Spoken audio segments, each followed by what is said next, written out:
ආයුබෝවන්. ඔන්න අද අරගෙන ආවේ ගෙදර තියෙන දෙයින් හදපු රසම රස කරවිල සම්බෝලයක්. හදන්න හරිම ලේසි. ඉතින් අපි ගත්තා කරවිල. එතකොට මම මේ කරවිල ගෙඩියෙන් නම් භාගයයි ගත්තේ. පුංචි තක්කාලි ගෙඩියක්. එතකොට සුදු ලූණු, ලොකු ලූණු, කොච්චි. මං ඔන්න ඕවා ටික ලෑස්ති කරගත්තා. ඊට පස්සේ මං කරවිල ටික කැපුවා. ඔන්න ඊට පස්සේ මම අර ගත්තු අනිත් දේවල් ටිකත් පුංචි කෑලි වලට ගත්තා.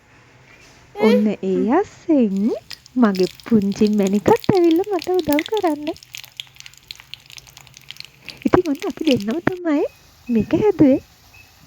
ඔන්න අපි කරනවා තෙල් තාච්චියක් ලිපේ තියලා අර කපාගත්තු කරවිල ටික අපි දෙන්න බැද්දා.